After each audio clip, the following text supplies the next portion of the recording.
All right, welcome everybody to our alternate location this week. So the library had a function going on, so we're gonna go ahead and get started and make do with what we got.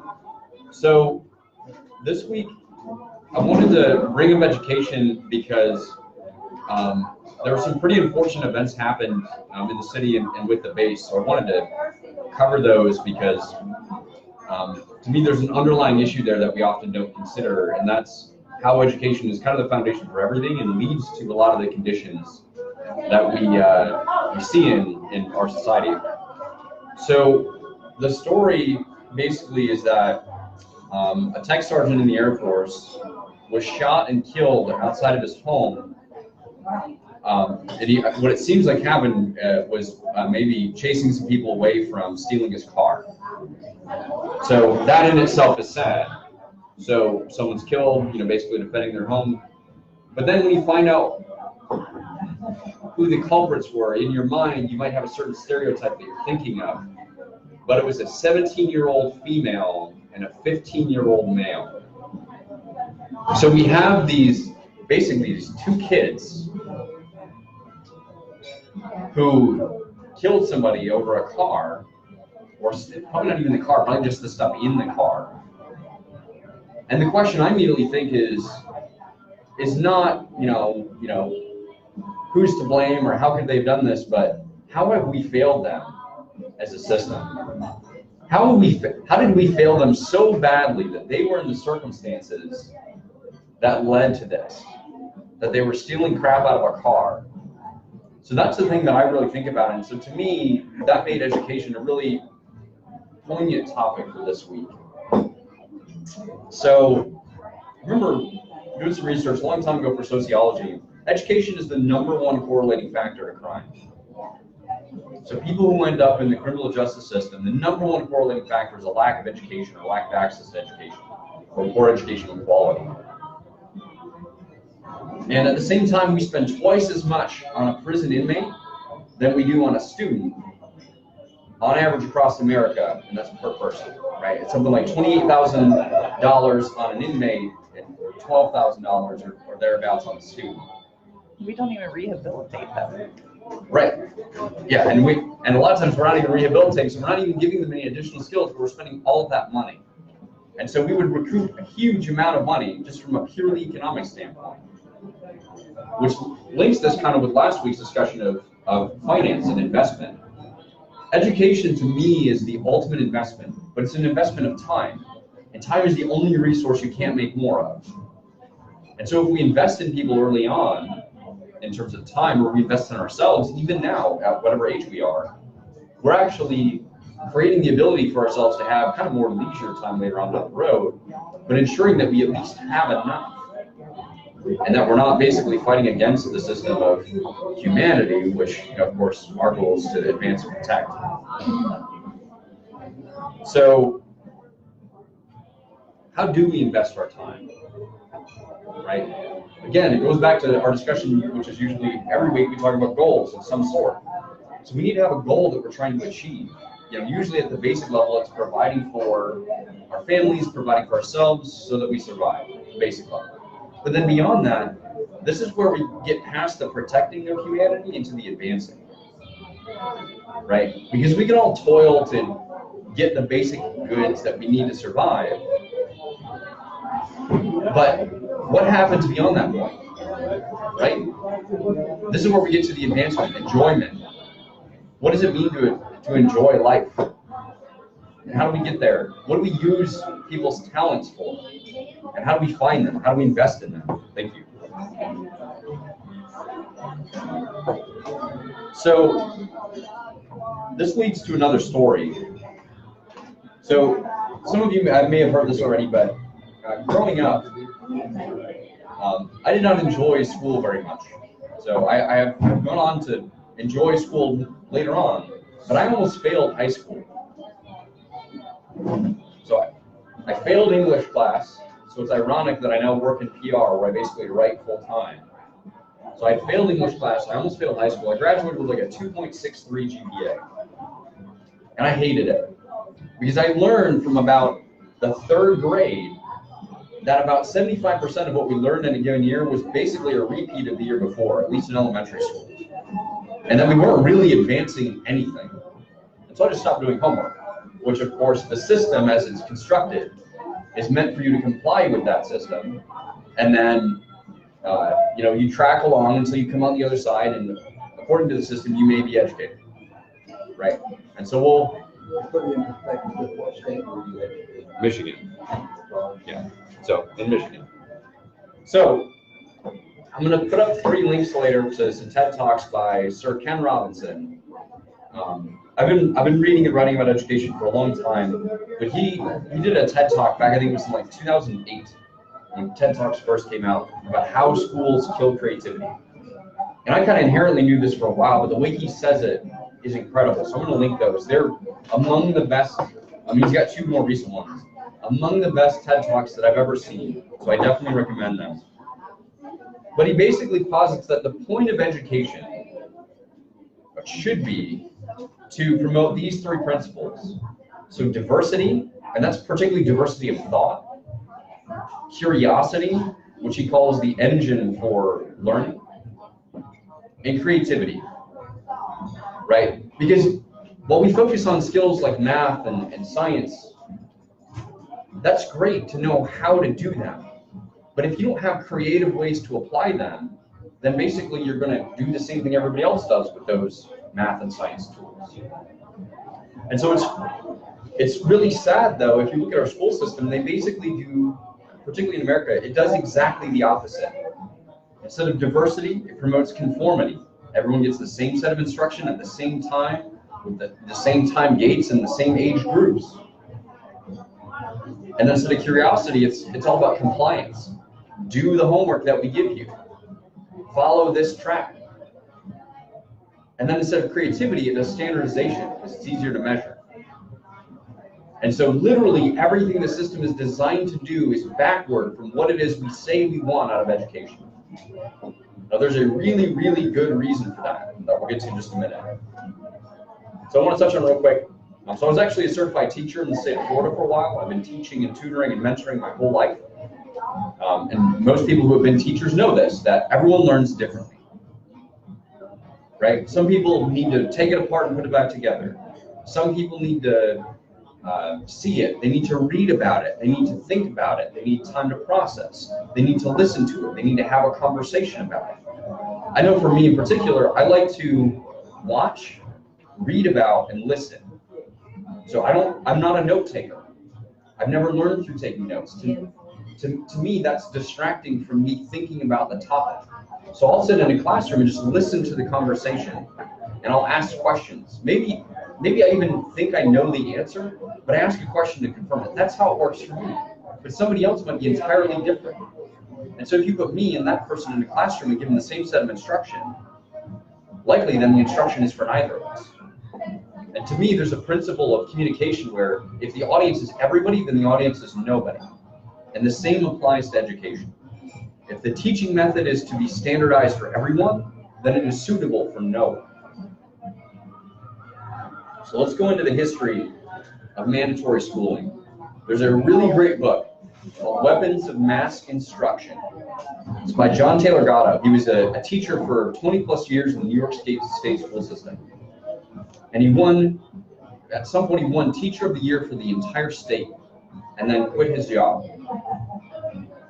Because he had been fighting against that system for so long to try and make it functional that eventually he gave up and started writing books about how our system basically is not, is doing all the things that we discussed. It's the exact opposite of what it is we're trying to do.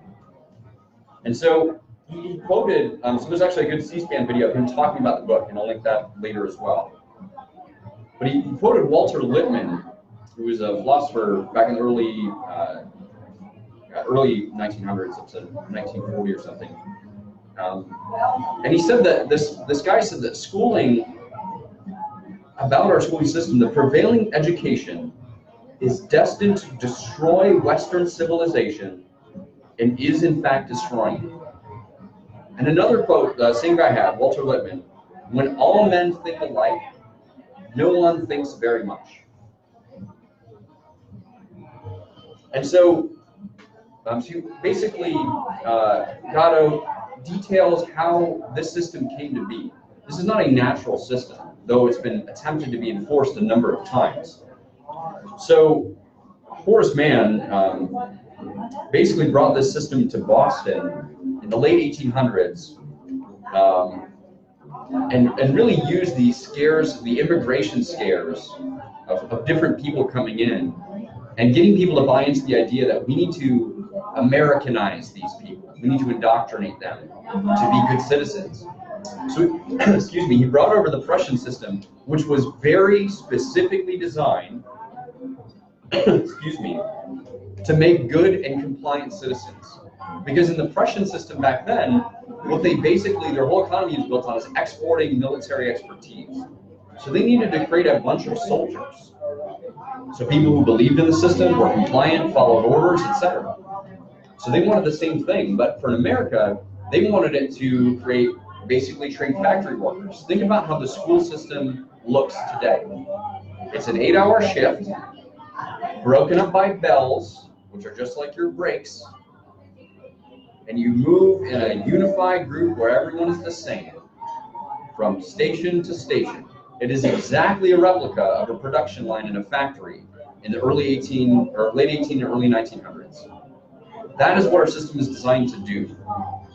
And no matter how much we tweak it and refine it and put technology into it, it is never going to be a system that produces creative, curious, and diverse thinkers. So one of our friends is lost.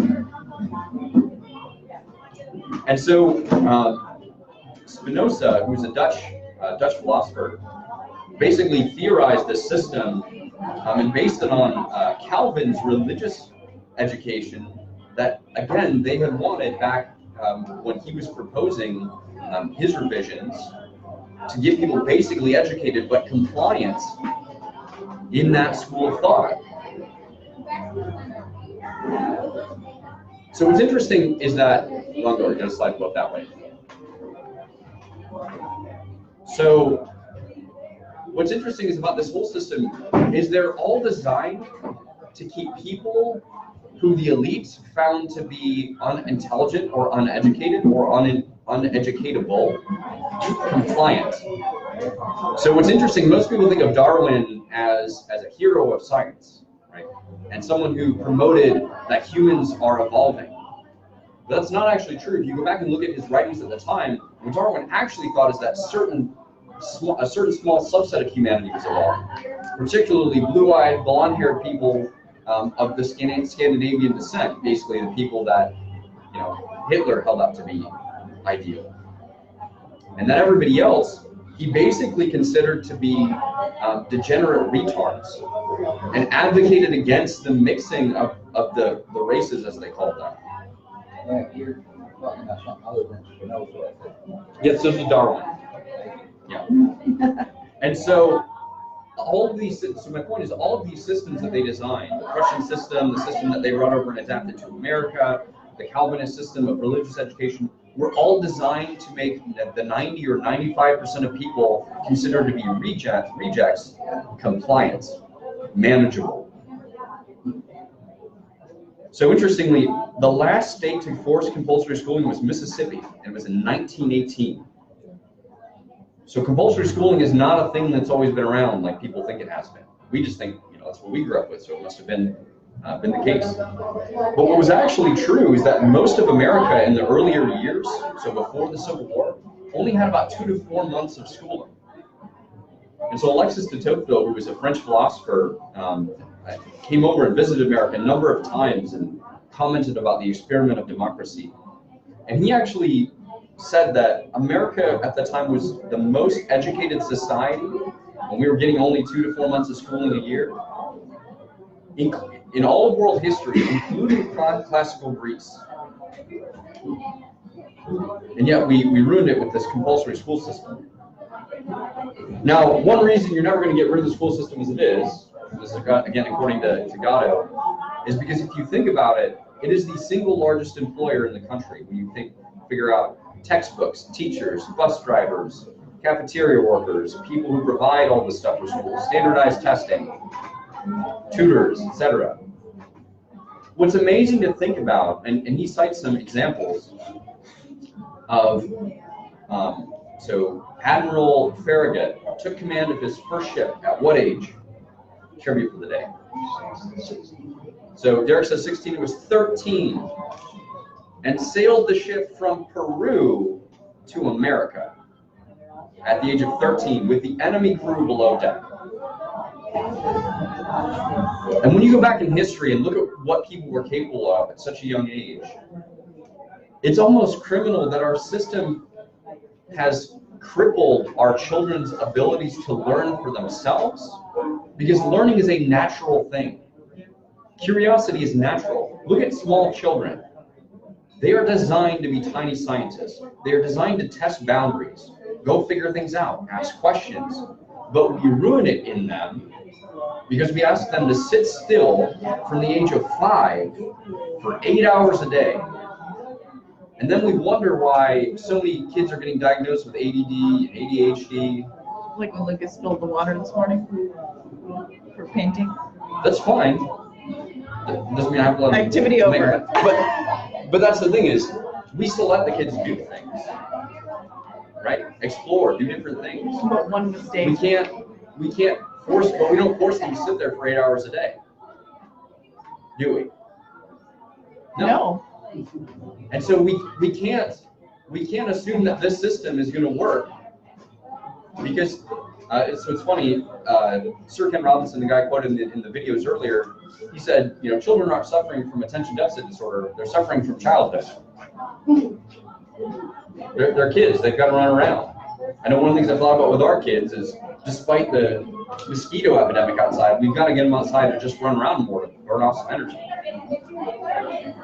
But so all of these things I tell you about the history of the education system, that it was brought over specifically to manage people, that this system that we hold up and we pour so much money into and put our greatest treasure, our children, into, is specifically designed to manage people. Not to grow them, not to educate them, not to inspire them, but to manage them. It manages them for 12 years. They come out on the other side. We say you should go to college. They don't know why, but they should. And that's what our system does. So what are the alternatives to this? So, all right, if we're not going to get rid of the school system, how can we revamp it? Right? You can't just make tweaks to the curriculum. The curriculum is almost completely irrelevant. The first job of the curriculum, to me, should really be teach people how to learn and how to enjoy it. Because with that mindset, you can learn anything. If you've ever seen the movie Good Will Hunting, right? There's a great scene where he goes into a bar, and there's some, preppy guy who's, had all the advantages, and he's talking to the girls at the bar about some different philosophy, and Matt Damon's character comes up and basically makes a fool out of him and says, next year you're going to be talking about this guy because this is what you're going to read in this dude's class. And he's like, I have access to the same library that you do. I can see what the curriculum is. I don't have to pay hundreds of thousands of dollars a year to get the exact same education, and it's true. But we make the assumption that, well, school is the thing, we have to go through it, and that's where we're going to gain all of our knowledge. And yet for people like me, and I'm sure for millions of people, it's actually killing the thing that we want them to have. So what are the alternatives? So today, especially with technology, you can learn just about anything you need on the internet, and it would take you a fraction of the time, as long as we don't kill children's desire for learning. So there are great resources out there like Khan Academy, Khan. If you've never looked into it, I recommend it. Even for adults, it can be interesting. They've got lessons on things that are more easily teachable and measurable via computer. So economics, math, some different kind of functional blocks. But the thing they found, because they have a management system for it as well, is that or a tracking system, when you're tracking kids' progress, even if it's just a standard classroom, that some kids need more time on certain lessons. They just need to take more time. And that doesn't mean that we drop them out of the age group. What it means is we let them focus on that. And then once they get it, once they figure out the ways to learn it for themselves, then they progress, and usually the vast majority of the time they catch up to everybody else. Because again, if we're assuming that all the kids are standardized, we're going to march them along week by week and everyone's going to track perfectly, that's an insane assumption to make. So we got to let kids vary. We got to let them figure things out on their own time, and then they catch up, and then they learn. But if we then put them into the slow category, it's been proven that if you arbitrarily divide people into a smart category and a not smart category, people perform into the groups that they're assigned. Live up to or down to your expectations. They live up to or down to your expectations. And so with things like Khan Academy, you can just give kids the time to do their whatever it is that they're trying to learn. There's another idea out there called unschooling. And so it's very roughly project-based learning that's driven by kids' interests. So I use my sister as an example. So when she was young, she was 10 years younger than me, she's really into horses for a period of time, right? And so people are like, all right, horses, that's cool. Maybe she wants to be a veterinarian, whatever. But with horses, I could teach just about any subject. I could teach things as advanced as the development of civilization based on the cultivation of horses. You look at the Mongols and the impact they had on world history because they were nomadic and did horse breeding, and that was how their whole civilization functioned. Or you can do things as simple as adding 1 horse plus 1 horse is 2 horses. You can do ratios. How much feed do you need for a horse of this weight? What's the feed to weight ratio? You can teach economics, supply and demand. You can teach household and financial management, by horses. So just through horses, you could teach any of the basic subjects that we make so dry by taking all context away from it. 1 plus 1 is 2. That's fantastic. But what's 1 herd of horses plus another herd of horses? It's 2 herds of horses, but it's horses, and then it's more interesting. Or dinosaurs, because our kids love dinosaurs. You can make anything interesting if you put it in their language. If there's one thing I've learned about teaching, is that I'm not delivering knowledge or delivering content. I'm trying to find ways to translate the knowledge into a language that they understand. That's the expertise a teacher wields. A computer can be a content delivery system, but a person is supposed to be adaptable and connect people to things. So unschooling is an idea of how you go about that. Now that can be done either through homeschooling, or Montessori schools are kind of similar in that way, where they do project-based learning. But a lot of people are afraid of it. They're like, well, what about the social connectivity if you're going to homeschool? Well, then be socially connected, right? That's why we have the church. That's why we built it. You have church groups, you have social groups. So Jen has so many Facebook groups that she specifically designed to help her and the children be social. There are so many great tools out there, and that's exactly what that tool is for. So instead of reading, propaganda from the Russians on Facebook, just use it as a social tool to meet people. That's literally why they designed it. So you can mitigate all of the misperceptions and myths about homeschooling and unschooling. So another way to do it is, so Jen has the kids go to a homeschool co-op. So you have people with different expertise, and you bring all the kids together so they get all that experience, but they're in mixed age groups, roughly. I think they're a little bit broader, right? Kind of. But they go out and play together, right? And they're still age-appropriate type things. Right, so age-appropriate, but you chunk them, it's like right? 2 or 3 years. Exactly, so 2 or 3 years versus literally everyone's the same age. And that's been shown to give the older kids more responsibility because they actually take care of the younger ones, especially with some supervision. And the younger ones become more articulate and more mature because they're given an example to live up to. I think the older classes actually, as you get older, they get wider. They get broader, yeah, which is awesome.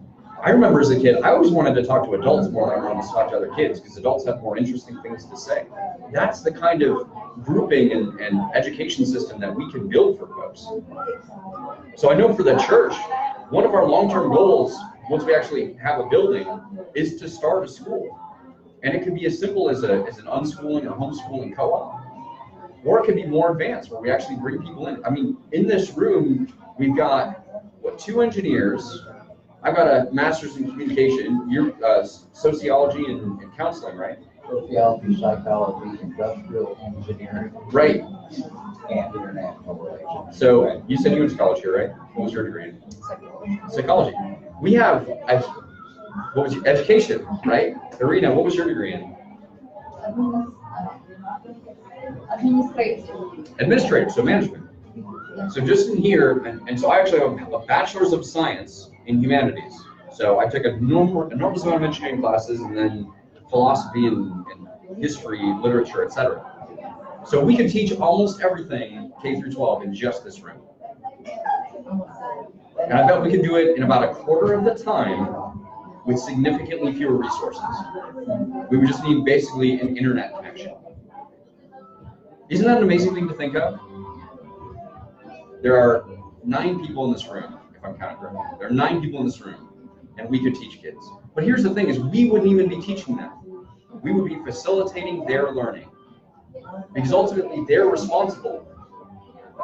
And that to me is one of the fundamental failures of our system is that the system is responsible so the students never have to take responsibility. And they get out in the real world, or even they get into college, they're still coddled along because the school wants their money. And then finally, when they emerge on the other side in the real world, they have no idea how to manage their goals, how to reach those goals, and how to provide for themselves, how to get motivated. Because someone's motivated them their entire lives, 20 plus years of external motivation. When internal motivation is the prime thing, that grit, that discipline that makes anything happen in your life. So, to me, when it comes to the call to action, teach and learn yourselves. And then teach and learn other people, from and to other people. Because there's so much I know we've all said, I wish I could learn whatever it is. I wish I wish I could learn another language. I wish I could learn an instrument. I wish I could learn this. Don't wish, just go do it. Fail until you don't, and then fail again. And then you come back and then you succeed, and then you fail, and then you fail less and less and less until you're good at whatever it is you do. But the key thing that takes is discipline. So let's build that curiosity, creativity, diversity, that inspiration for learning, and that discipline to get it done. And then volunteer. So I've been looking for opportunities, and I ask you all to help me with this. Let's look for opportunities where we can do this here. We're a group of collectively really smart folks. How can we get in the community and help? We have some pretty awesome backgrounds that we can contribute. But even beyond that, just when you engage with kids, when you see them out, have conversations with them. When they ask questions, give them real answers. I know Jen and I, we try to do this particularly with medical stuff. They'll ask questions about where babies come from, and we show them. And we bring up real pictures, and we teach them, we don't call a vagina or a vulva anything different than a vagina or a vulva. So my daughter and my son both know what a vulva is. They know what a penis is, and they know what a scrotum is. We don't call it anything different or funny or silly because that's the medical name for it. That's education. Don't hide the world from them. We have this idea that I personally am very strongly opposed to, that childhood is precious, that we have to savor it. We have to savor the magical Disneyland idea of childhood. To me, that's bullshit, because we're preparing our children for failure. So Daniel, Irina's son, is 16 years old, and he's having to help Irina with a lot of family stuff. And some might think that that's sad, that he has to do that. And I'll tell you, that is going to prepare him for a life of discipline and self-regulation. He's going to be more capable than anybody out there, because I had to go through that exact same thing. I had to take care of my 2 younger siblings. I had to cook dinner. I had to call and basically, help my mom out. And yeah, I lost out on some childhood. I didn't get to go on a bunch of cool trips, and we never went to Disneyland or Disney World or wherever it was. We just didn't have those things. You guys can go ahead and ask questions and deliver food if you like. No, please do. And so, while I might be an example or rarity. We have food coming in, so pardon the system. Thank you. One moment.